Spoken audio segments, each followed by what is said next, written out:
My wife forgot to buy my plane tickets to her sister's wedding that I paid for in Hawaii. Sorry, honey, we forgot to book your seat and the hotel room for you. And now everything is booked. I was the only family member left out. I just said, that happens. Then I disappeared for a year, and the kitchen smelled like burnt toast and regret that morning, though I didn't know it yet. I was drinking my third cup of coffee, black, the way I'd learned to take it during those early years when we couldn't afford cream, when Sarah came downstairs with her phone pressed against her chest like a secret. Melissa's getting married, she said. Her voice had that careful quality it gets when she's about to ask for something. In Hawaii, next spring. I remember smiling. I remember being genuinely happy. Melissa was Sarah's younger sister, the one who'd backpacked through Southeast Asia for 2 years and came back with stories that made our suburban life feel small. She deserved something beautiful. That's amazing, I said. Maui? Big Island? Kauai, the Garden Isle. Sarah poured herself coffee, still not looking at me directly. It's going to be expensive. The whole family's going, Mom, Dad, Uncle Richard, Aunt Claire, the cousins, everyone. I did the math in my head without thinking about it. That's what 15 years of marriage does. You become a human calculator for family expenses. Flights, hotel, wedding gift, new clothes, because nothing I owned seemed appropriate for a Hawaiian beach wedding. Maybe $5,000, maybe more. We can do it, I said. I've got that bonus coming in March. And the savings account. Actually, Sarah interrupted. And there it was, that word that changes everything. Actually, I was thinking, since it's such a big expense, maybe I could handle the booking? I'm better at finding deals, and Melissa gave me a family discount code for the resort. If you've ever loved someone, really loved them, you know that love makes you stupid. It makes you miss things. Red flags just look like flags when you're viewing them through rose-colored glasses. Isn't that what they say? I should have known then. Should have felt it in my bones the way you feel rain coming. But I didn't. Sure, I said. Whatever makes it easier. She kissed me on the cheek. Her lips were cold. That was October. The months that followed had a dreamlike quality, the kind of dream where you're walking through familiar rooms that are just slightly wrong. Sarah spent hours on her laptop, clicking through travel sites, scribbling notes on her iPad. Sometimes I'd come home and find her on the phone with her mother, and they'd both go quiet when I walked in. Not suspiciously quiet, just that natural lull in conversation that happens when someone enters a room. Just wedding stuff, Sarah would say. You know how Mom gets about planning. I did know. Margaret was a force of nature when it came to family events. She'd organized her own vow renewal like it was a state dinner. I figured Melissa's wedding was probably being planned with military precision, complete with color-coded spreadsheets and backup plans for the backup plans. In November, Sarah asked me to transfer money to her account. $4,000 to start. For the deposits, she explained, the resort needs everything up front because it's peak season, and the flights are cheaper if we book now. I transferred the money. I remember hovering my finger over the confirm button for just a moment, feeling something I couldn't name. But Sarah was my wife. Sarah was the person I'd built a life with. Sarah was standing in our kitchen with her hair in that messy bun she wore on weekends, looking tired and a little overwhelmed by all the planning, and I loved her. So I pressed confirm. Thank you, she said, and she meant it. I could hear it in her voice. That's what made everything that came after so much worse. I don't think she was faking that gratitude. I think she genuinely appreciated me funding my own exclusion. December came with its rituals. We bought a Christmas tree from the lot down the street, the one that smells like pine and hot chocolate. We strung lights around the windows. We wrapped presents for each other and her family and my family. And everything felt normal. Everything felt like 15 years of marriage should feel. Comfortable, familiar, safe. On Christmas Eve at her parents' house, Melissa cornered me by the dessert table.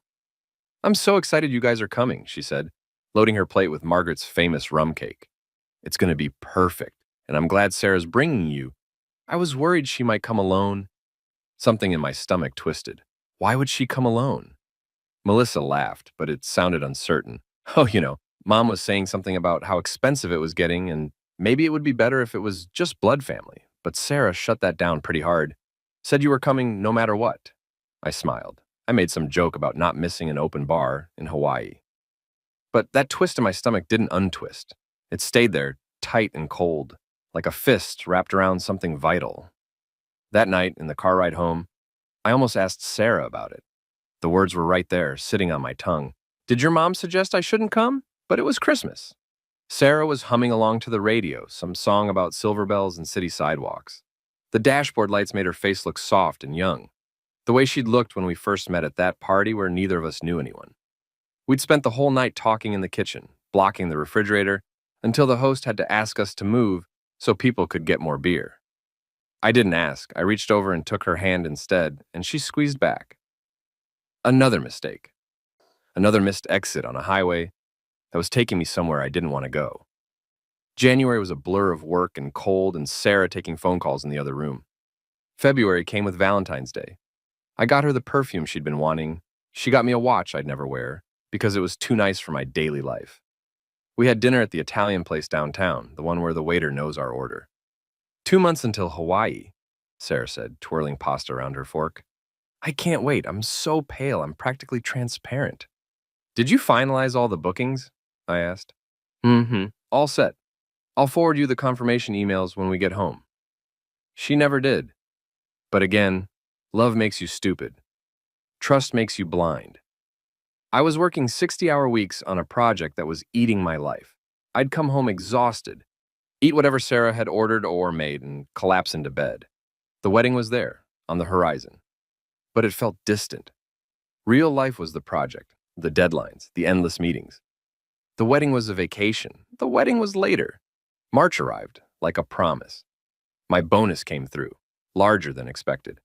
I transferred another $2,000 to Sarah's account without her even asking.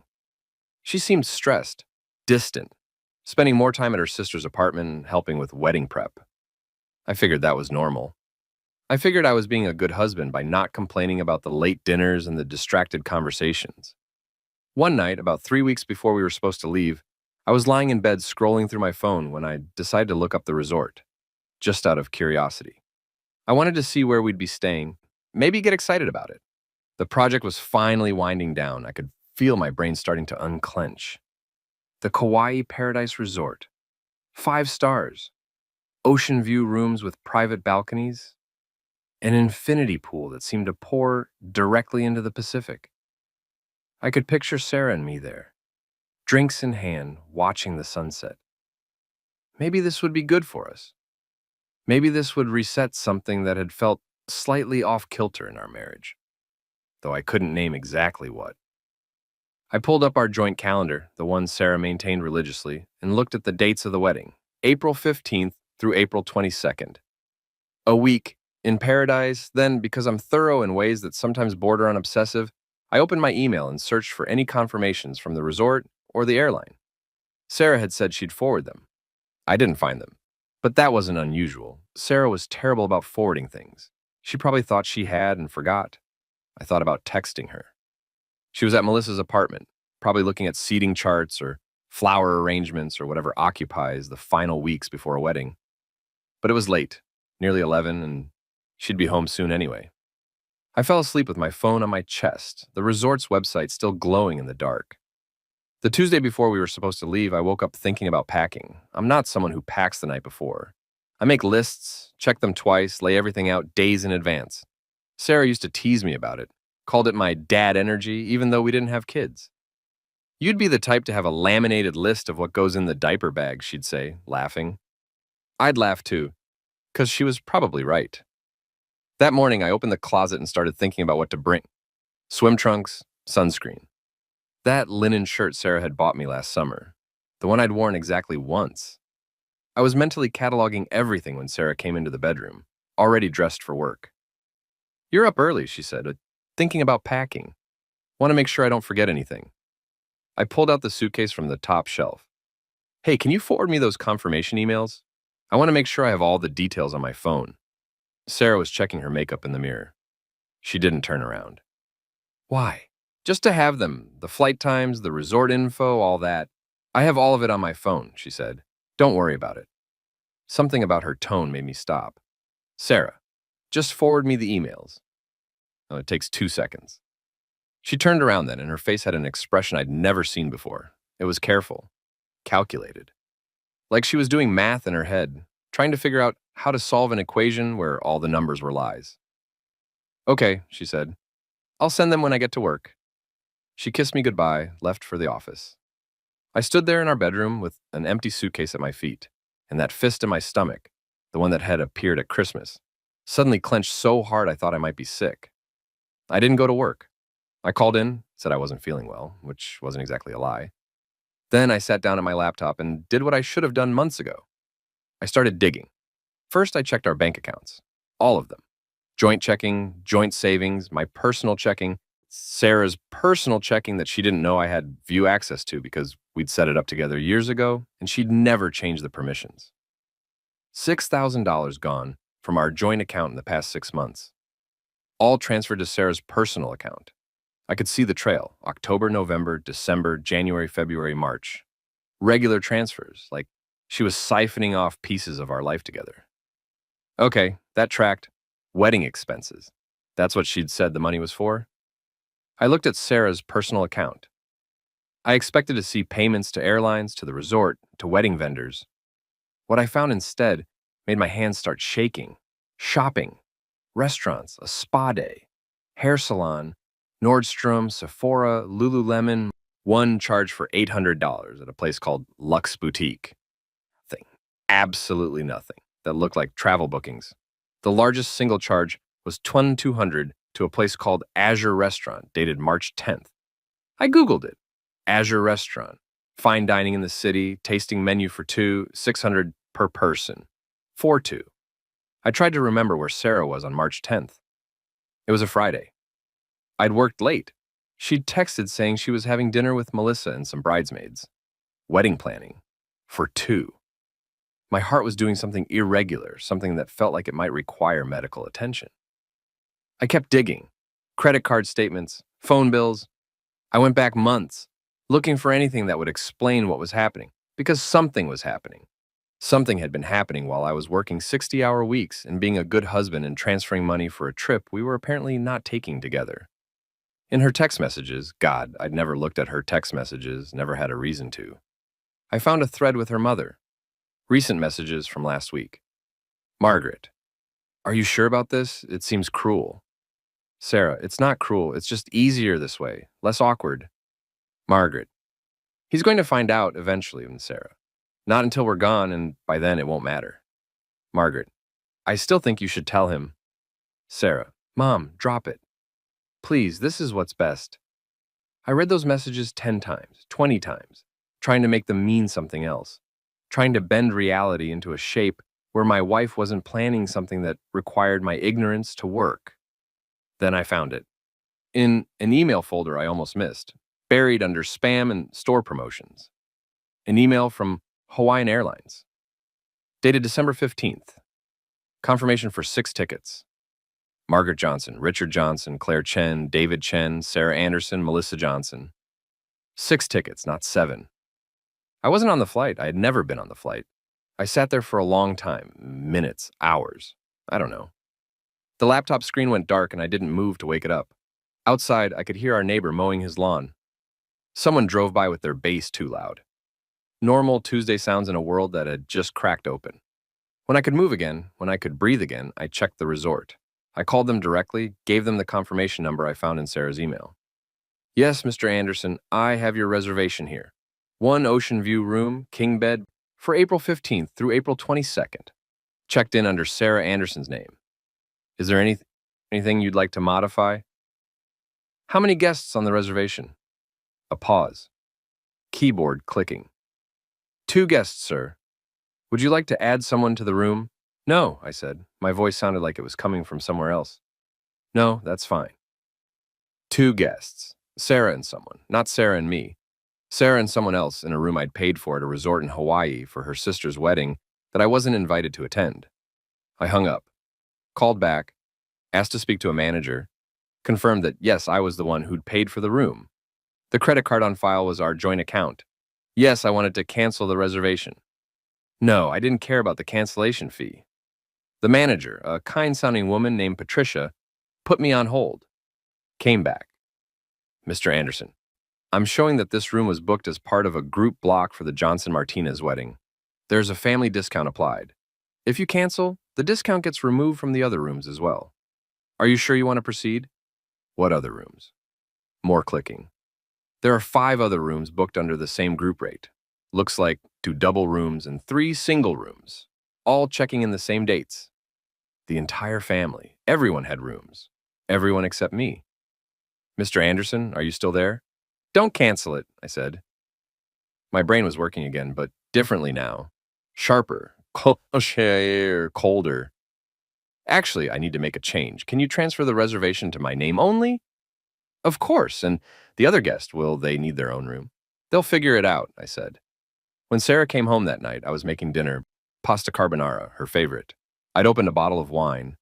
I'd set the table with the nice plates we only used when we had company. I'd lit candles. She stood in the doorway of the kitchen, looking at the scene with confusion and maybe something else. Fear, suspicion. I couldn't tell anymore. Turns out, I'd never been good at reading my wife. What's this? She asked. Just felt like doing something nice. We've both been so busy lately. I smiled at her. It didn't feel like my smile. It felt like I was wearing a mask of my own face. Wine? We ate dinner. We talked about nothing, her day at work, my sudden recovery from my illness, some show we'd been watching. She was tense. I could see it in the way she held her fork, the way her eyes kept darting to her phone.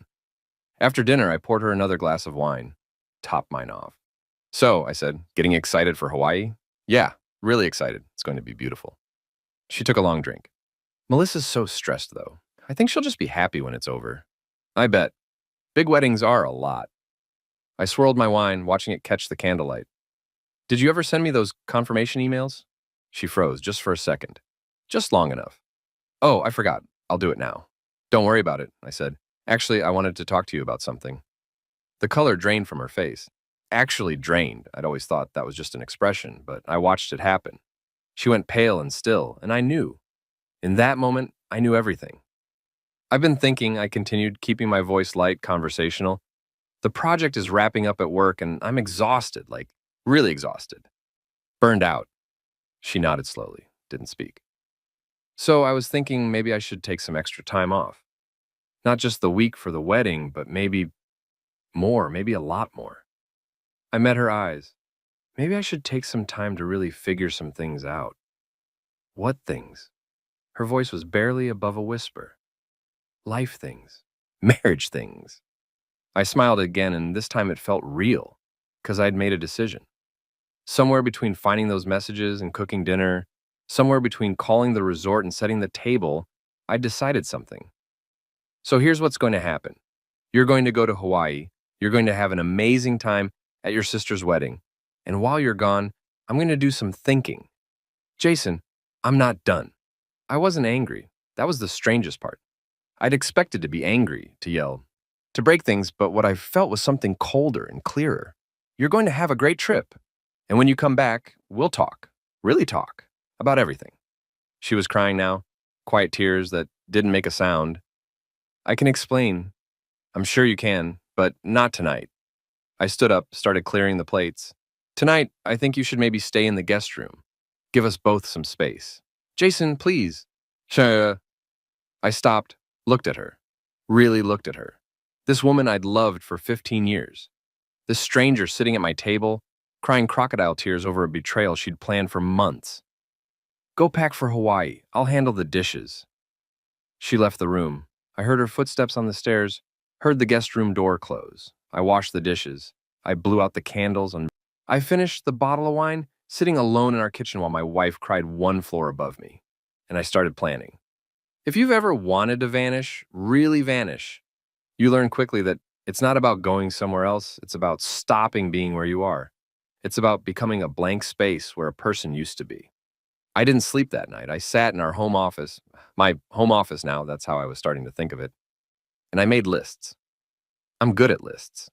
That dad energy Sarah used to tease me about. Things I needed to do before she left for Hawaii. Things I needed to do while she was gone. Things I needed to do after. The first list was practical. Separate bank accounts. Change passwords on everything. Talk to a lawyer, find a place to stay. Tell my parents, the second list was harder to write. It was things I needed to understand. Who was going to Hawaii with her? How long had this been planned? Did everyone know? Why? That last one kept staring at me from the page. Why? Such a simple word for such a complicated question. Why would you plan a vacation without your husband? Why would you take money from joint accounts and spend it on yourself? Why would you make plans with someone else? Because there had to be someone else, didn't there? Using money we'd saved together? Why would you let me think I was going right up until the moment it became impossible to go? I thought about that night at Christmas, what Melissa had said, about how Sarah had fought for me to come. But that didn't align with the flight bookings from December 15th. Unless Sarah had always planned to uninvite me, unless the whole thing was theater.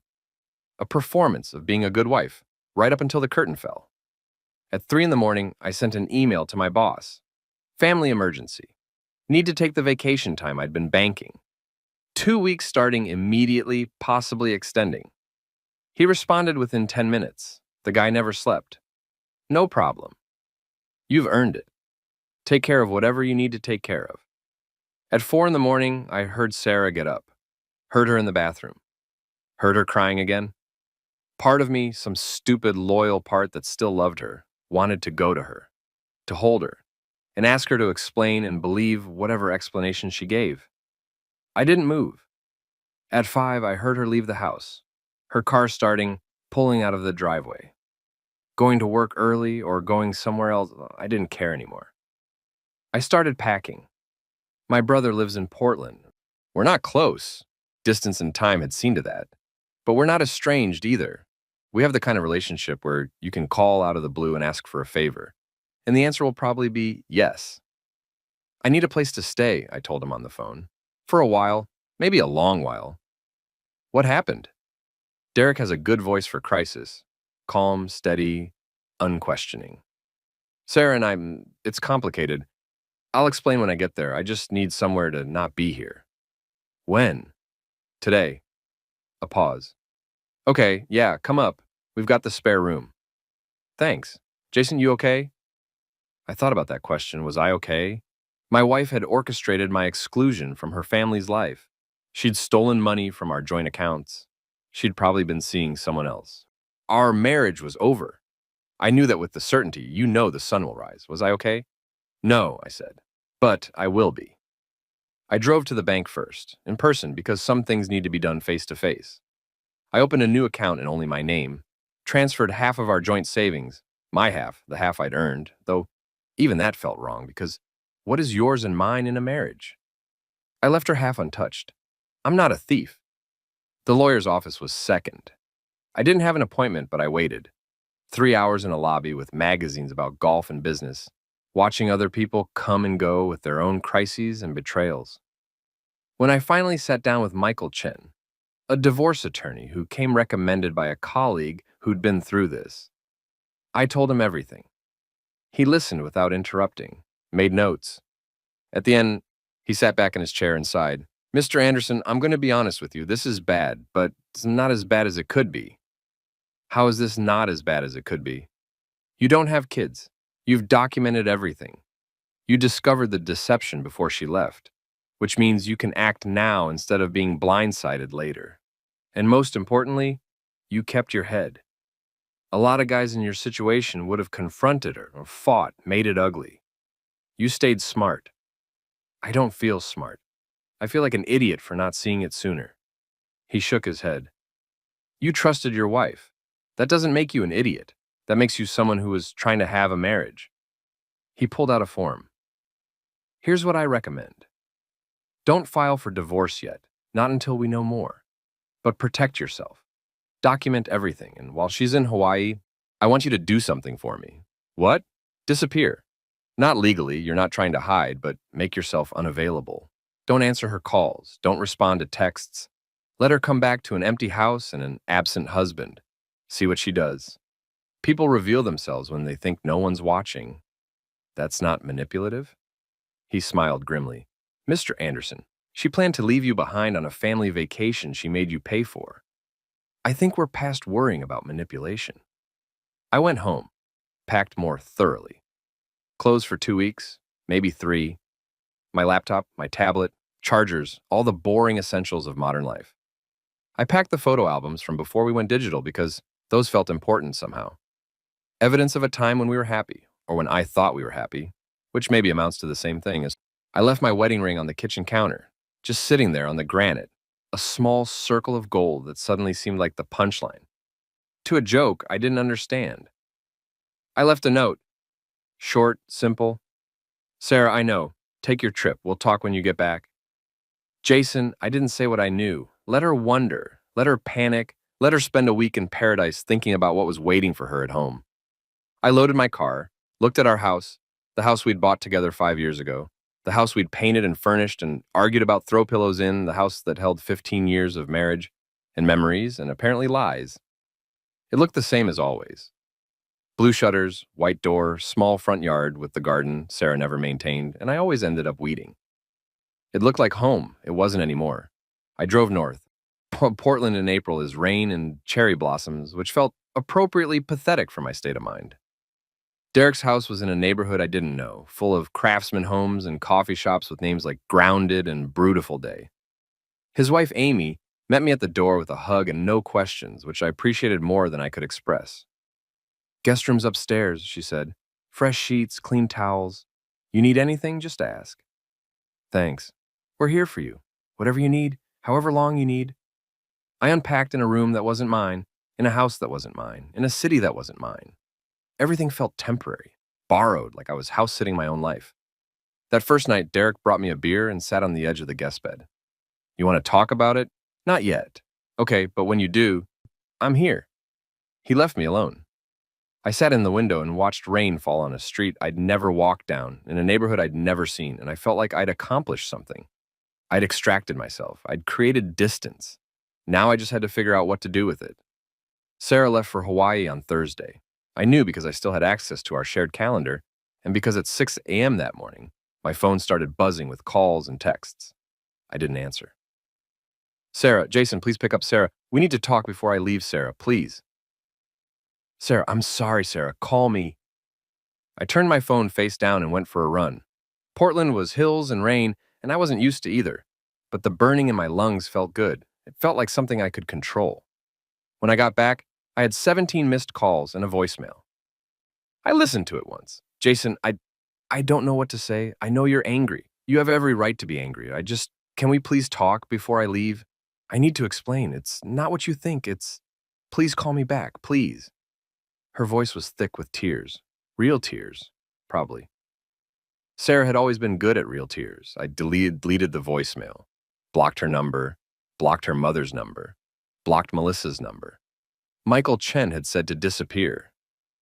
So I disappeared. The days in Portland had a strange rhythm. I'd wake up early before Derek and Amy and make coffee in their kitchen. I'd sit at their breakfast nook and look at their pictures on the walls, their wedding, their honeymoon in Thailand, various holidays and birthdays, evidence of a functional marriage, proof that it was possible. Derek worked from home, something tech-related that I didn't fully understand. Amy was a nurse, gone for 12-hour shifts that left her exhausted but somehow still cheerful. They'd been married 8 years. They still kissed goodbye every morning. They still asked about each other's days. I watched them the way you'd watch a nature documentary about some exotic species. Here we see the married couple in their natural habitat, communicating openly and honestly, treating each other with respect and affection. You look like you're taking notes, Amy said one morning, catching me staring. Maybe I am, trying to figure out what I did wrong. She sat down across from me, still in her scrubs from the night shift. Can I tell you something? You probably didn't do anything wrong. Some people are just broken in ways you can't fix. That's bleak. It's realistic. She poured herself coffee, added cream and sugar. When I was in nursing school, they taught us that you can't heal someone who doesn't want to be healed. Same with relationships. You can be the perfect partner, do everything right, and still end up with someone who's choosing to hurt you. So what do? You save yourself. Then you heal. Then you try again with someone who wants to be saved as much as you do. On Sunday, day 3 of Sarah's Hawaii trip, day 4 of my disappearance, I unblocked my phone just to check. Part curiosity, part masochism. 43 missed calls, 68 text messages. and a series of voicemails that I listened to in chronological order like some kind of audio documentary of a marriage ending. Day 1, Thursday. Jason, please, I'm at the airport and I'm freaking out. Your note, what do you know? What do you think you know? Please call me. We can figure this out. Day 2, Friday. Okay, I'm in Hawaii and you're still not answering. Mom's asking where you are, and I don't know what to tell her. Jason, this isn't fair. At least let me explain. At least give me that. Day 3, Saturday. Fine, you want to be angry? Be angry. But disappearing isn't solving anything. We're married, Jason. We're supposed to talk about things. You can't just run away. The irony of that last one almost made me laugh. I couldn't run away. I wasn't the one who'd booked a vacation without my spouse. I wasn't the one who'd carefully orchestrated being in Hawaii with someone else while my partner stayed home. But the voicemail from Sunday morning was different. Her voice had changed. Less panic, more calculation. Jason, I know you're listening to these. I know you're checking. So here's what I'm going to tell you. Yes, I messed up. Yes, I should have told you about the plans changing. But you're acting like I committed some horrible crime, when really I was just trying to make things easier for everyone. You've been so busy with work, so stressed, and I thought maybe you'd actually appreciate a break. Time to yourself. But clearly I was wrong. Clearly you'd rather make this into some big dramatic thing, so fine. When I get home, we'll talk. Like adults. Until then, maybe grow up a little. I played that one 3 times. Listened to the way she shifted blame, made herself the victim, turned my hurt into my immaturity. It was masterful, really. The way she could twist reality until up was down and black was white. I called Michael Chen. She's gaslighting me, I said. They usually do. You recording these voicemails? Yes. Good. Keep them all and stay disappeared. Don't give her anything to work with. I started walking Portland, miles and miles every day, learning the city through my feet. I walked along the Willamette River and through Forest Park. I walked through neighborhoods with names like Pearl District and Hawthorne and Alberta Arts. I walked until my shoes wore through and I had to buy new ones. Walking helped me think. Walking helped me not think. Walking helped time pass. Derek asked me one night what I was planning to do, long term. After Sarah came back and we had whatever confrontation was inevitable. I don't know, I said honestly. Divorce, obviously. But then what? Do I move here, go back, start over somewhere completely new? Those are all valid options. They're all terrifying. Yeah, he agreed. Freedom usually is.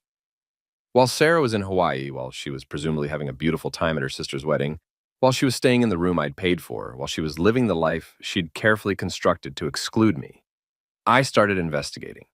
Not in person. I wasn't ready for that kind of confrontation. But digitally, I had access to everything. Our shared cloud storage, her email that she'd never logged out of on our home computer, our joint credit card statements that I could access remotely. I know how this sounds. Invasion of privacy, toxic behavior, all of that. But here's the thing. She'd already invaded my entire life. She'd already excavated our marriage and filled it with lies. So I did what she'd done to me. I dug through the rubble looking for truth. What I found was worse than I'd imagined, also better, also more complicated. The credit card charges painted a picture. Azure Restaurant, that $1,200 dinner on March 10th, had a review site where people posted pictures of their meals. Couples holding hands over candlelit tables. Romantic atmosphere, perfect for anniversaries and proposals, said the reviews. Sarah and who? I found the answer in her email. A chain she'd forgotten to delete, or maybe thought I'd never see. Between her and someone named Marcus. The emails went back 18 months, while I was working overtime, while I was transferring money for a vacation, while I was being a husband. The email started professional. Marcus worked in her office, some kind of consultant role. They moved to friendly, then flirty, then explicit. I didn't read all of them. I didn't need to. I got the shape of it. An affair that had started emotional and turned physical somewhere around last summer. But here's what made it worse. What made it cut deeper. Marcus wasn't going to Hawaii. I found that out through a group email chain about the wedding. Melissa had sent it to family only, and Sarah had forwarded it to her personal email. The list of attendees was there. No Marcus. So if Marcus wasn't in Hawaii, who was sharing that room with Sarah? Or was she alone? Had she really planned an entire vacation just to get away from me? To have space from her marriage, using money we'd saved together? I called the resort, used the reservation number, asked Patricia, my friend Patricia, who'd helped me cancel and rebook, if she could tell me if anyone had checked into the room. Mr. Anderson, I really shouldn't. Please, I just need to know if she checked in alone. A long pause, the sound of typing. 2 guests checked in, Sarah Anderson and Margaret Johnson. Her mother, according to the booking notes. Her mother. Sarah had booked a room for her and her mother. With money we'd saved for our life together, she'd planned a vacation with her mom. To exclude me. To actively, purposefully leave me out of her family. I didn't know whether to laugh or cry, so I did neither. I just sat there in Derek's guest room, with rain falling outside and the truth settling around me like snow. I started writing. Not because I'm a writer, I'm not, but because I needed to organize my thoughts outside my head. If they stayed inside, they'd eat me alive. So I wrote everything down, a timeline of our marriage, a list of red flags I'd missed, questions I needed answered, things I wanted to say when Sarah came home. The document grew to 20 pages, then 30, then more. It became something like a deposition, evidence I was gathering for a trial, where I was both prosecutor and witness. Derek found me one night at 2 in the morning, typing furiously on my laptop in the kitchen. Can't sleep? Haven't really tried. He read over my shoulder for a minute. That's thorough. I need to understand what happened. I need to see it all laid out. Or maybe you need to accept that you'll never fully understand. Some things don't have the explanations that make sense. That's not good enough. I know. He sat down next to me. But Jason, at some point, you're going to have to stop investigating and start healing. And those are different things.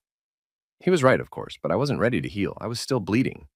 On Wednesday, day 6 of Sarah's vacation, day 7 of my disappearance, I got a text from an unknown number. This is Melissa. I'm borrowing someone's phone because Sarah said you blocked her. Jason, what's going on? Everyone's worried about you. Sarah's a mess. Can you please just call her? I almost didn't respond, but I liked Melissa. She had always been kind to me, and this wasn't her fault. Tell Sarah I'm fine. Tell her we'll talk when she gets home. Tell her to enjoy her vacation. But she's not enjoying it. She's crying all the time. She barely came to the ceremony. Jason, whatever's happening, you guys need to work it out. We will. After she gets home. Can you at least tell me what happened? I thought about that. What could I say? Your sister planned a family vacation and didn't include me even though I paid for it. Your sister has been having an affair. Your sister spent 18 months building a separate life that didn't have room for her husband. Ask your sister, I wrote. She knows. I blocked that number too. The days took on a routine. Morning coffee, long walks, research into my marriage's failure, and evening conversations with Derek and Amy that danced around the real issues. I was living in a holding pattern, waiting for Sarah to come back so we could have whatever confrontation would end this. But in the waiting, something unexpected happened. I started feeling better. Not happy, not whole, but better. Like I'd been holding my breath for years and was finally, slowly, learning to breathe again. I slept through the night for the first time in months. I ate meals without my stomach hurting. I laughed at Derek's terrible jokes and Amy's hospital stories. I existed without the constant low-level anxiety that had become so normal, I'd forgotten it wasn't how life was supposed to feel. You seem lighter, Amy observed one evening. We were cooking dinner together, her teaching me how to make proper Thai curry while Derek worked late. I don't feel lighter. I feel hollow. Maybe hollow is lighter. I thought about that while I chopped vegetables. Maybe she was right. Maybe I'd been carrying so much weight for so long that hollow felt like relief. Sarah came home on a Sunday. I knew because I'd been tracking the flight. I still had access to her email. Still had the confirmation number. Flight 427, landing at 6:35 p.m. I didn't go to the airport. I didn't go home. I stayed in Portland in Derek's guest room, eating leftover pizza and watching rain streak down the windows. At 8 p.m., my phone started ringing again. Different number. She'd probably borrowed her mother's phone or used a Google number. I didn't answer. At 9 p.m., a voicemail. Jason, I'm home, and you're not here. Your ring is on the counter. Your note. Jason, where are you? Are you safe? Please, just let me know you're safe. At 10 p.m., another, Okay, I'm officially freaking out. I called the police, but they said you're not a missing person. You're just gone. Jason, this isn't funny anymore. Come home. Please come home. We need to talk. At 11 p.m. Fine, I get it. You want me to suffer. You want me to understand how it feels to not know where someone is or what they're thinking. Point made. You win. Now, please come home, or at least tell me where you are. I didn't respond to any of them. I'd made a decision during that week in Portland, during all those miles of walking and thinking and writing. I wasn't going to be reactive anymore. I wasn't going to be the one scrambling to explain or defend or understand. Sarah had made her choices. Now she could live with the consequences. Michael Chen called the next morning. Your wife has been trying to reach me. She's worried about you. She's asking if I know where you are. What did you tell her? That you're my client and she should get her own lawyer. But Jason, at some point you need to talk to her. If only to move forward with the divorce proceedings. I know, just not yet. Fair enough, but don't wait too long. Limbo is comfortable until it's not. I came home on a Tuesday. 3 days after Sarah got back from Hawaii, 12 days after I'd left. It felt both too soon and not soon enough. The drive south was long. 5 hours of highway and rain and mental preparation for a conversation I didn't want to have. Derek had offered to come with me for moral support, but this was something I needed to do alone. Our house looked exactly the same. Same blue shutters, same white door, same weeds in the garden that neither of us had ever been good at maintaining. I sat in my car for 10 minutes just looking at it, trying to remember what it felt like when this was home and not just a building where my marriage had died. Sarah's car was in the driveway. She was home, waiting. I grabbed my bag, walked to the door, used my key. The house smelled like her perfume and something cooking. She'd made dinner, apparently, an offering, a peace treaty, or maybe just normal life continuing despite everything, which was almost worse. She came out of the kitchen when she heard the door. She looked terrible. Good terrible, if that makes sense. Like she'd been crying for days but had recently showered and put on clean clothes and tried to make herself presentable. Her eyes were red and puffy. Her face was thinner, like she hadn't been eating. Good, I thought, and then hated myself for thinking it. Jason, she said. Just my name. Like a prayer or an accusation, I couldn't tell which. Sarah. We stood there in our own foyer, two people who'd shared a bed for 15 years, and the distance between us felt insurmountable. Can we talk? She asked. That's why I'm here. She led me to the living room. I sat in the chair, not the couch where we usually sat together, but the chair across from it, creating physical space to match the emotional space. I don't know where to start, she said. How about the beginning? How about when you decided to plan a family vacation without me? She flinched. It wasn't like that. Then what was it like? She took a breath, let it out. When she spoke, her voice was quiet. It started with my mom. She said something about how expensive the trip was getting, and maybe it would make more sense if it was just blood family. And at first I told her no. Obviously you were coming. You're my husband. But then she kept bringing it up. And Melissa was stressed about the cost. And I thought maybe if you didn't come, if I went with my mom instead, we could save some money. And you'd been so busy with work, so exhausted, I thought maybe you'd actually want a break.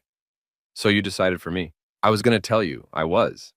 But then the months kept passing and I kept chickening out, and then it was too late. The flights were booked, the room was booked, everything was set. I thought maybe I could just tell you at the last minute and you'd understand. Except you never told me at all. You were going to let me pack, let me show up at the airport, and what? Surprise me with the fact that I didn't have a ticket? She was crying now. I don't know. I don't know what I was thinking. I panicked. I made a mistake. What about Marcus? The name hit her like a physical blow. She actually recoiled. What? Marcus, your coworker, your affair. Did you think I wouldn't find out about that too? That's over. That ended months ago. When? Before or after you took him to Azure restaurant for a 1,100 dinner using our money? March. It ended in March. That was me ending it. That was me choosing you. I laughed. Actually laughed because it was either that or scream. You chose me? By planning a vacation without me? By spending our savings on clothes and spas and everything except what you told me you were spending it on? That's how you chose me? I know how it looks. You know how it looks? Sarah, I saw the emails. 18 months. You've been sleeping with this guy for 18 months, lying to me for 18 months, and you want me to believe that you chose me? She was sobbing now, that ugly kind of crying where you can't catch your breath. Part of me, that same stupid, loyal part, wanted to comfort her, to cross the space between us and hold her, and tell her it would be okay. I stayed in my chair. I love you, she said through the tears. Jason, I love you. I made mistakes, terrible mistakes, but I love you. We can fix this. We can go to counseling. We can work through it. Please, please don't give up on us. Do you know what the worst part is? I said. My voice was calm, eerily calm. It's not even the affair. It's the Hawaii thing. You took something that should have been a happy family occasion and you turned it into this elaborate plot to exclude me. You let me pay for it. $6,000, Sarah. $6,000. And you let me believe I was going right up until the moment you left. You let me think I was part of your family, part of your life, when really you were trying to figure out how to carve me out of it. That's not true. Then what is true? Because from where I'm sitting, everything you've told me for the past 6 months has been a lie. So why should I believe anything you say now? She didn't have an answer for that. She just cried, and I just watched, and the space between us grew wider. We talked for hours. Or rather, she talked, and I listened. She explained and justified, and apologized and promised. She told me about how Marcus had pursued her, how lonely she'd been, how I'd been working so much and she'd felt neglected. She told me about her mother's pressure about the Hawaii trip, how she'd felt caught between her family and me. She told me about how she'd been planning to tell me, really. She just needed the right moment. I let her talk, let her exhaust herself with explanations. And when she was finally done, when she'd emptied herself of words and excuses and apologies, I spoke. I want a divorce. The words hung in the air like smoke and final. No. She shook her head. No, Jason, please. Don't do this. Don't throw away 15 years because of a few mistakes. A few mistakes? Sarah, you had an 18-month affair. You planned a vacation designed to exclude me. You stole money from our joint accounts. I didn't steal. It was our money. For our life. Not for your affair. Not for your private vacation with your mother. While I stayed home like an idiot. I stood up. I'm done. I'm not doing this anymore. I'm not being the understanding husband who forgives and forgets while you do whatever you want. I'm not being the guy who pays for everything while you use that money to build a life that doesn't include me. So that's it? You're just giving up? What about for better or worse? What about till death do us part? Those vows go both ways, Sarah. And you broke them first. I walked toward the stairs, toward the bedroom, toward the closet where I'd pack more of my things because I wasn't staying here, not tonight, maybe not ever again. She followed me. Where are you going? Back to Portland. Derek said I can stay as long as I need. You've been in Portland this whole time? Yeah. You let me think. I thought something happened to you. I thought you were hurt or dead or... You thought wrong. I was fine. I am fine. I'm better than I've been in months, actually. That stopped her. She stood in the doorway of our bedroom, not our bedroom anymore, just a room where we used to sleep, and looked at me like I was a stranger. You're different, she said quietly. Yeah, I am. I don't like it. You don't have to. I packed a bag. More clothes, my important documents, some books. Things that felt like mine in a house where everything felt like ours. She watched from the doorway, not saying anything, just watching me dismantle our life, one item at a time. As I was zipping up the bag, she spoke. What do I tell people? My family, our friends? What do I say about why you're gone? Tell them the truth. I can't. They'll hate me. Then lie. You're good at that. It was cruel. I knew it was cruel even as I said it, but I was so tired of protecting her feelings while mine bled out. I carried my bag downstairs. She followed. At the door, I stopped, turned to face her one last time. For what it's worth, I said, I did love you, really loved you. I would have done anything for you. I did do everything for you, and it wasn't enough. Or maybe it was too much. I don't know anymore. But I'm done trying to figure it out. Jason, I'll have my lawyer contact you about the divorce proceedings. Don't call me, don't text me, don't show up in Portland. We'll handle everything through lawyers from now on. That's so cold. Yeah, it is. But you know what's colder? Booking a family vacation and deliberately leaving out your husband. You know what's colder? Letting him pay for it while you fuck someone else. So excuse me if I'm not particularly warm right now. I opened the door, stepped out into the rain, put my bag in the car, started the engine. Through the windshield, I could see Sarah standing in the doorway of our house. Her house now, really, because I was never coming back. Crying in the porch light. I put the car in reverse, drove away, didn't look back. The divorce took 9 months. 9 months of lawyers and mediations and dividing up a life we'd built together.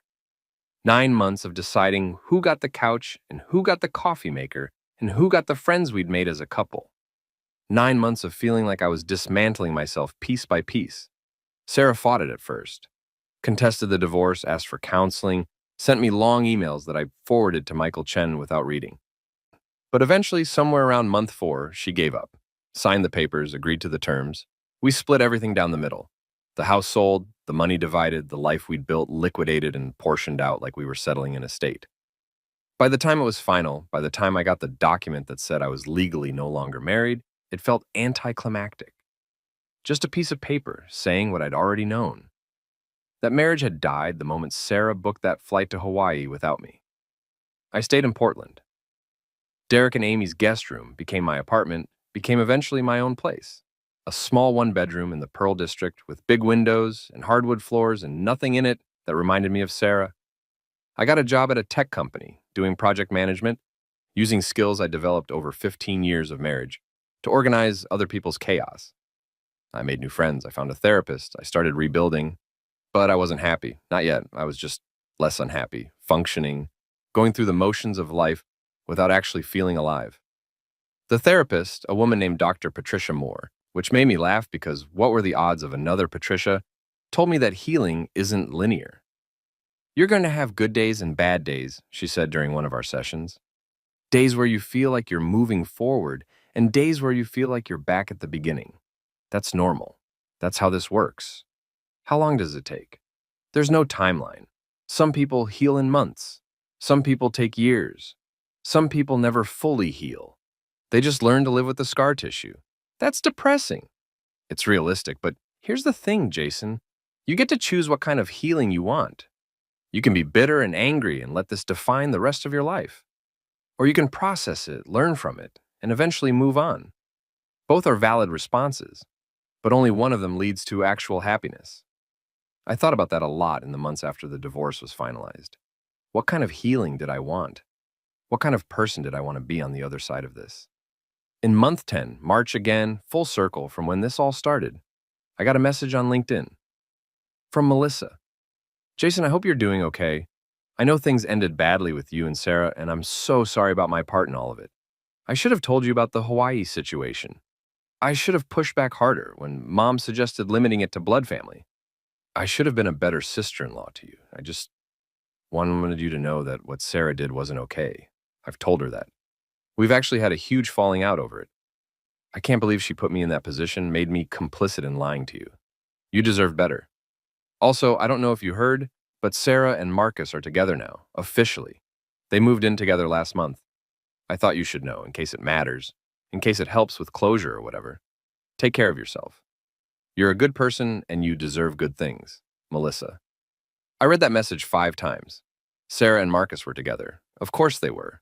The affair that ended in March had apparently just been on pause until the divorce was final. Or maybe not even on pause. Maybe they'd been together this whole time and I just hadn't known because I'd blocked everyone and stopped paying attention. It should have hurt. Finding out that your ex-wife is now living with the man she cheated on you with should hurt like hell. But it didn't. Or it did, but not the way I expected. It hurt like a door closing, not like a wound opening. It hurt like confirmation of something I already knew. That Sarah had chosen her path, and I'd chosen mine, and those paths were never going to cross again. I wrote back to Melissa, "Thank you for telling me, and for apologizing, though you don't owe me that. You weren't the one who made those choices. I hope you and your husband are happy. I hope Hawaii was beautiful, and I hope you know that I never blamed you for any of this. I'm doing okay. Better than okay, actually. Turns out, losing everything you thought you wanted is a weird kind of freedom. Take care, Jason. The year anniversary of Sarah leaving for Hawaii, April 15th, fell on a Tuesday. I took the day off work. Not because I was sad or angry or nostalgic, but because it felt like a milestone worth marking. I drove to the coast, Oregon's coast, which is nothing like Hawaii, but beautiful in its own way.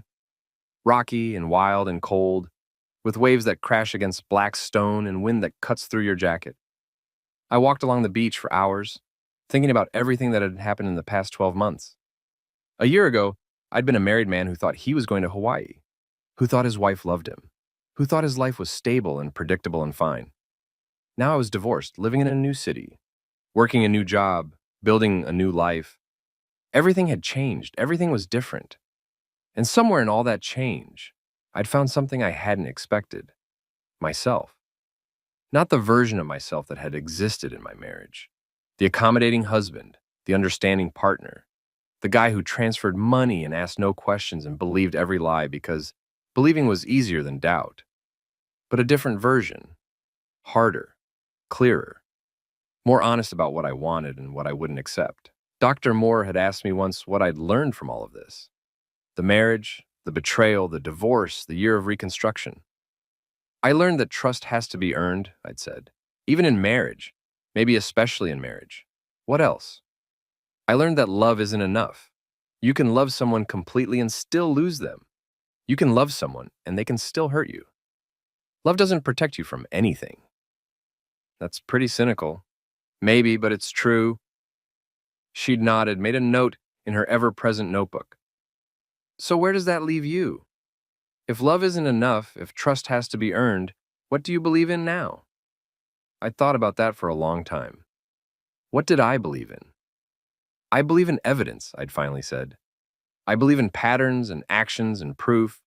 I believe people show you who they are if you pay attention. And I believe that when someone shows you they don't value you, you should believe them. That's smart. But, Jason, don't let what Sarah did make you cynical about everyone. Some people are worth trusting. Some people will value you the way you deserve to be valued. Don't close yourself off to that possibility. Standing on that Oregon beach, watching waves crash against rocks, I thought about Dr. Moore's words. Was I closed off? Probably. Did I have walls up that weren't there before? Definitely. But were those walls permanent? Did they have to be? I didn't know. What I did know was that I wasn't ready to tear them down yet. Maybe I'd never be ready. Maybe I'd spend the rest of my life keeping people at arm's length, protecting myself from ever being that vulnerable again. Or maybe, and this felt like a radical thought, maybe I'd meet someone someday who made those walls feel like a cage instead of protection. Someone who made me want to risk it all again, despite knowing exactly how badly it could go. But not today.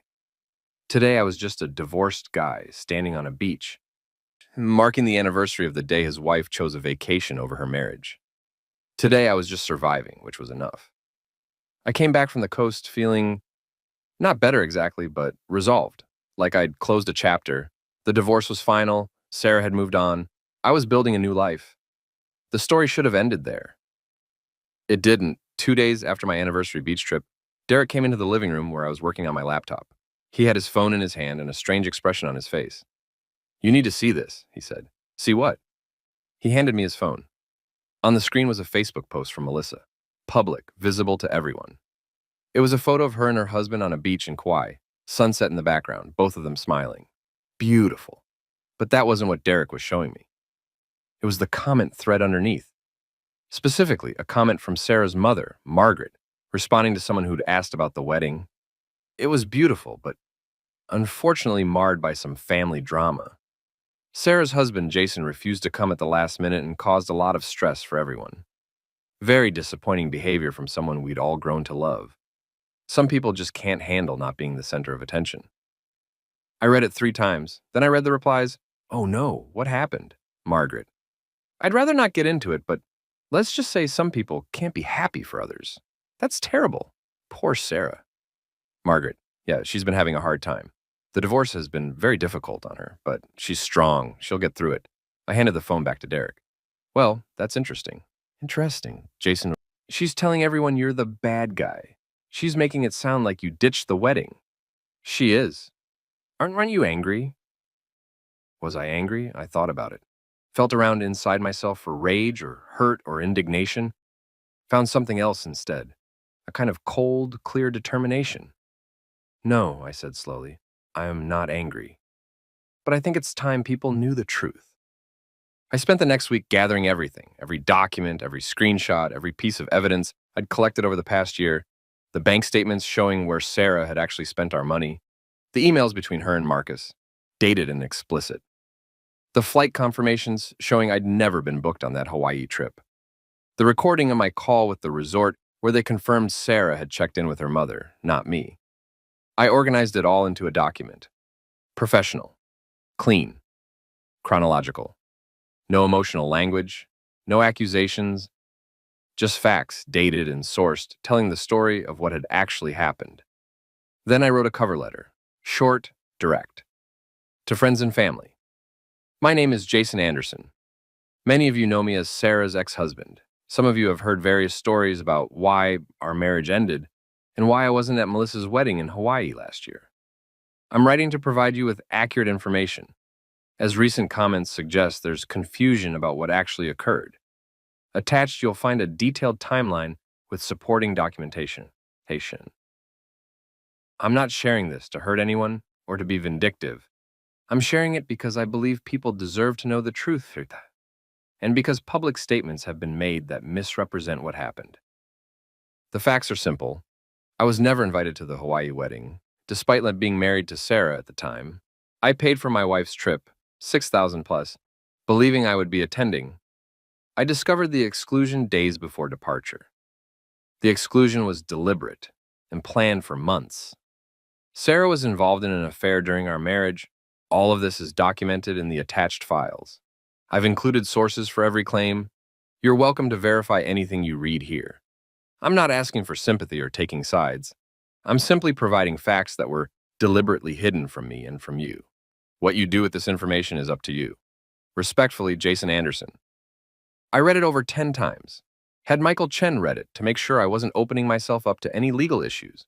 Had Dr. Moore read it to make sure I wasn't doing this from a place of revenge rather than justice. Why do you want to send this? Dr. Moore asked during our session. Because she's been telling people I'm the bad guy.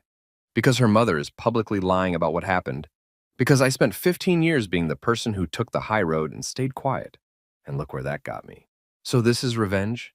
This is truth. There's a difference. Is there? Because from where I'm sitting, it looks like you want to hurt her the way she hurt you. Maybe I do. Is that so wrong? Dr. Moore was quiet for a moment. No, it's human. But Jason, you need to be really clear about why you're doing this. If you're doing it to heal, to reclaim your narrative, to stop the lies, those are valid reasons. If you're doing it to destroy her, to make her suffer, to get revenge, that might feel good in the moment, but it won't heal you. It'll just create more pain. So you think I shouldn't send it? I think you should be honest with yourself about your motivations. And then do whatever you need to do. I thought about her words for 3 more days. What were my motivations? Did I want to hurt Sarah?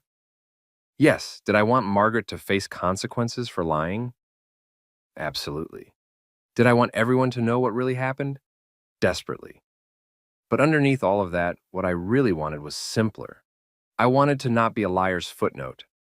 I wanted my story to be told in my own words, not filtered through Sarah's revisionist history. I wanted the truth to exist somewhere other than in my own head and in documents only my lawyer had seen. So I sent it. Not to everyone, I'm not that cruel, but to key people. Melissa, who'd apologized and deserved to know the full story. Sarah's close friends who'd been making supportive comments on her social media. A few mutual friends who'd stayed neutral during the divorce. And yes, I sent one to Margaret because she'd started this by making public accusations. I attached all the documentation, every screenshot, every bank statement, every email that proved what I was saying was true. Then, I closed my laptop and waited for the explosion. It took less than an hour. My phone started blowing up. Not with angry messages, those would come later, but with shocked responses from people who'd had no idea. Jason, I'm so sorry, I had no idea. Sarah told us you'd backed out of the trip at the last minute because of work. This is insane. I can't believe she did this to you. Why didn't you tell us this before? That last one came from a friend we'd made as a couple, Tom, someone I'd considered close. I responded honestly, because I was ashamed. Because I thought if I stayed quiet and took the high road, eventually the truth would come out on its own. Because I didn't want to seem bitter or petty. But staying silent just let lies flourish. The responses kept coming. Some supportive, some confused, some angry, on my behalf. But the one that mattered, the one I was waiting for, came from Melissa. Jason, I just read everything. I'm sitting here, literally crying. I had no idea it was this bad. Sarah told us you knew about the plans changing, that you were okay with it because of work, that the divorce was mutual. I don't even have words. I'm so sorry. I'm so fucking sorry I didn't push harder, didn't question more, didn't see what was happening. You deserved so much better. Also, I deleted my mom's comment and blocked her from my posts until she apologizes to you publicly. What she said was not okay. I stared at that message for a long time, an apology I'd never asked for, from someone who'd never really wronged me. It felt like vindication and sadness mixed together, bitter and sweet in equal measure. The fallout was spectacular, in the way natural disasters are spectacular. You can't look away, even though you know you should. Margaret called me directly, which was bold considering I'd blocked her number a year ago and she had to use someone else's phone. I answered because I was curious what she'd say. Jason, how dare you? No, I interrupted. Mel, you don't get to how dare me. You don't get to lie about me publicly and then be upset when I correct the record with facts. You've humiliated my daughter. Your daughter humiliated herself. I just documented it. Every single thing in that document is true, Margaret. You know it's true. Sarah knows it's true. The only people who didn't know it was true were the ones you'd been lying to. This is vindictive and cruel. You know what's cruel? Letting your son-in-law pay for a family vacation and then excluding him from it. You know what's cruel? Publicly saying he refused to come when you know damn well he was never invited. You want to talk about cruelty, Margaret? Let's talk about 18 months of an affair. Let's talk about emotional abandonment. Let's talk about financial manipulation. Let's talk about all the things your daughter did that you've been covering up and excusing and enabling. She was silent. I could hear her breathing, heavy and angry. If you ever, I continued, my voice cold, if you ever publicly lie about me again, I'll send that document to your entire social circle, your church group, your book club, everyone. Because I kept the receipts, Margaret. I have proof of everything, so you can either accept that your daughter made choices that ended our marriage, or you can keep lying and find out what happens when I stop being nice. I hung up, blocked the number she was calling from. Felt something like satisfaction settle in my chest. Sarah texted me from a new number later that day. I almost didn't answer, but curiosity won out. You're destroying my life. I'm correcting lies, I wrote back. Not the same thing, everyone hates me now. My friends, my family, even Melissa is barely speaking to me. Maybe you should have thought about that before you orchestrated a year-long deception. I made mistakes. I admitted that. I apologized. What more do you want? I wanted you to stop lying about what happened. I wanted you to stop painting me as the villain. I wanted people to know the truth. Truth, that's all. By humiliating me, by airing our private business to everyone. I stared at that message. The audacity of it. The sheer fucking audacity. Sarah, you made our business public when your mother started posting lies about me on Facebook.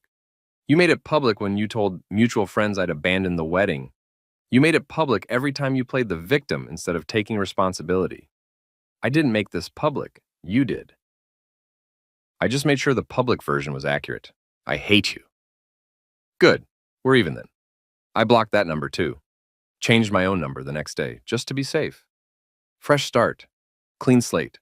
No more texts from my past trying to pull me back into drama I'd finally escaped. I'm writing this from a coffee shop in Portland.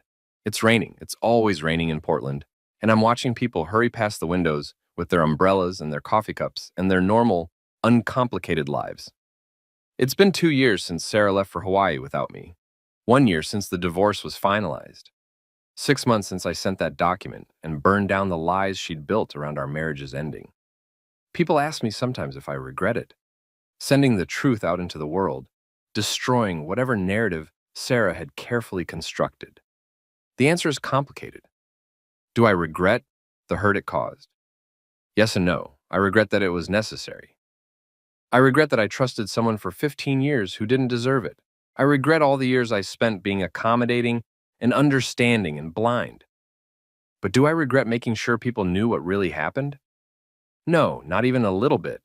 Because here's what I learned in the year I vanished, in the year I spent rebuilding myself from the ground up. Silence protects the guilty. Staying quiet, taking the high road, being the bigger person, all of those things just give liars room to operate. All of those things mean the person who cares least about the truth gets to define it. And I was done letting other people define my story. The aftermath of sending that document was messy. Sarah lost friends, not all of them, but enough. Margaret had to make a public apology on Facebook, which she clearly hated but Melissa insisted on. Marcus and Sarah broke up 3 months after the truth came out, apparently unable to survive the scrutiny of everyone knowing how their relationship started. I won't lie and say none of that gave me satisfaction. It did. There's a particular kind of justice in watching someone face consequences for their actions after spending so long watching them avoid those consequences. But more than that, more than any revenge or vindication, what I got from telling the truth was freedom. Freedom from being the secret keeper, the one protecting everyone else's comfort at the expense of my own truth. Freedom from carrying the weight of lies that weren't even mine. Dr. Moore says I'm doing well, better than well. She says most people who go through what I went through take years to recover, and I'm already building a healthy, functional life. She says I should be proud. I'm not sure about proud, but I am sure about one thing. I'm different now. Different than I was when I was married. Different than I was even a year ago when I first disappeared. I'm harder, more careful, more suspicious. I verify everything now. Trust slowly, keep receipts for everything from conversations to financial transactions. Some people might call that paranoid. I call it learned wisdom. But I'm also softer in some ways. More open to the idea that not everyone is like Sarah. More willing to believe that good people exist, even if I haven't let many of them close yet. More hopeful about the possibility of building something real with someone who deserves it. Derek says I'm ready to start dating again. Amy agrees. They've even tried to set me up with some of Amy's nurse friends, kind women who've seen enough shit at work that my divorce story doesn't even faze them. I haven't taken them up on it yet. Maybe soon. Maybe when the anniversary of the divorce passes and I feel like I've fully closed that chapter. Or maybe I'm just making excuses because the truth is, I'm still a little bit broken. Still healing. Still figuring out who I am as a single person in my 40s, starting over in a city that isn't home, but also isn't not home. Last week, I ran into someone at a bookstore. Literally ran into her. I was backing out of an aisle with a stack of books and walked straight into someone doing the same thing. Books went everywhere. We both apologized, both bent down to pick things up, both laughed at the absurdity of it. Her name was Olivia. She was pretty in an understated way, with glasses and curly hair and paint under her fingernails. She was buying books on art history and restoration. I was buying mysteries and a book about Japanese philosophy. Good taste, she said, nodding at my stack. You too. You an artist? Restorer, actually. I work at the museum. You? Project manager, technology, much less interesting than art restoration. We talked for 20 minutes in that bookstore aisle, and it was easy, comfortable. She was funny and smart, and when she smiled, her whole face lit up. And when we finally exchanged numbers, casual, friendly, no pressure, I realized I was excited about the possibility of seeing her again. Not because I want to jump into a relationship, not because I'm looking for someone to fix the parts of me Sarah broke, but because for the first time in 2 years, I met someone who made me think that maybe, eventually, I could try again. Maybe not today, maybe not tomorrow, but someday. And that feels like healing. If you've made it this far, if you've read this entire story about betrayal and disappearance and reconstruction, you might be wondering what the moral is. What's the takeaway? What am I supposed to learn from Jason's story? Here's what I learned. What I want you to know if you ever find yourself in a situation like mine. First, trust your instincts. That feeling I had at Christmas when Melissa mentioned Sarah might come alone, that twist in my stomach when Sarah wouldn't forward the confirmation emails, those were my instincts screaming at me that something was wrong. I ignored them. Don't ignore yours. Second, love requires more than love. It requires respect. It requires honesty. It requires two people actively choosing each other every single day. Love without those things is just a word, just empty air shaped into something that sounds pretty. Third, financial transparency is non-negotiable. When Sarah asked to handle the booking, I should have insisted on seeing the confirmations. I should have checked the bank accounts monthly. I should have been an active participant in our finances instead of a passive contributor. Money isn't romantic, but financial deception is often the foundation for every other kind of deception. Fourth, silence protects the guilty. I spent months being quiet, taking the high road, not telling anyone what really happened. All that did was allow Sarah to control the narrative. If someone is lying about you, you have every right to correct that lie with truth. You don't have to be cruel about it, but you also don't have to protect people who aren't protecting you. Fifth, disappearing isn't running away. Sometimes it's saving yourself. When I left for Portland, Sarah called it abandonment. But what I was actually doing was creating space to think clearly, to gather information, to protect myself from further manipulation. Sometimes you need to remove yourself from a situation before you can see it clearly. Sixth, document everything. Every conversation, every financial transaction, every promise made and broken. Not because you're paranoid, but because if things go wrong, you'll need proof. Truth without evidence is just your word against theirs. Seventh, other people's behavior is not a reflection of your worth. Sarah cheated because of who she is, not because of who I am. She lied because lying was easier than honesty for her. She excluded me because she wanted to. None of it, means I wasn't a good husband. It just means I was a good husband to the wrong person. Eighth, healing isn't linear and it isn't quick. It's been 2 years and I'm still figuring out how to trust people. I'm still having days where the betrayal feels fresh, where I wonder what I could have done differently. And that's okay. There's no timeline for recovering from having your life dismantled by someone you loved. Ninth, you can't save a relationship alone. I tried. God, I tried. I was understanding and accommodating and patient. I transferred money and asked no questions and believed every explanation. But relationships require two people trying. One person cannot carry the entire weight. 10th, sometimes the best revenge is simply telling the truth. I didn't have to embellish or exaggerate or invent anything. I just had to share what actually happened with documentation and let people draw their own conclusions. The truth was damning enough on its own. And finally, most importantly, you are allowed to start over. You are allowed to leave a situation that's destroying you.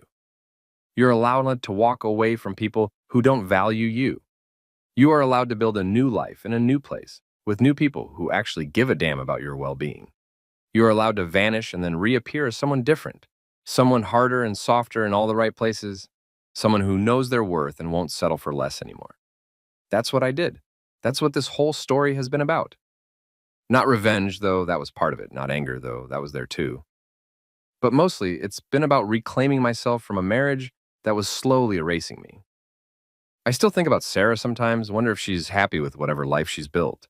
Wonder if she ever truly understood what she destroyed. And wonder if she tells herself a different story, one where she's still the victim and I'm still the villain. Probably she does. People rarely see themselves as the antagonist in their own story. But that's not my problem anymore. She's not my problem anymore. What she thinks, what she feels, what narrative she's constructed to absolve herself, none of that touches me now. I'm in Portland, living my life, slowly learning how to be okay again. And that's enough. For now, that's more than enough. The rain has stopped. The coffee shop is closing. I need to pack up my laptop and head home. To the apartment that's mine in the city I chose, living the life I rebuilt from scratch.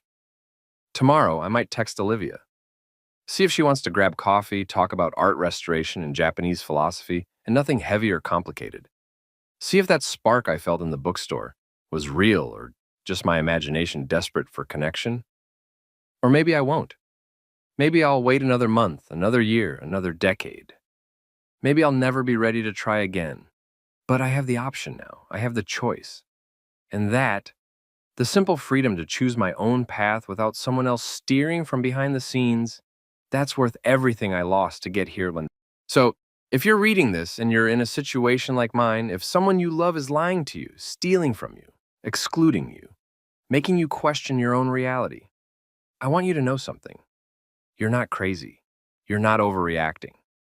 Your instincts are probably right, and you're allowed to save yourself, even if it means disappearing for a year, even if it means blowing up your entire life, even if it means starting over from nothing. You're allowed. I'm proof of that. I vanished, I rebuilt, I survived, and so can you.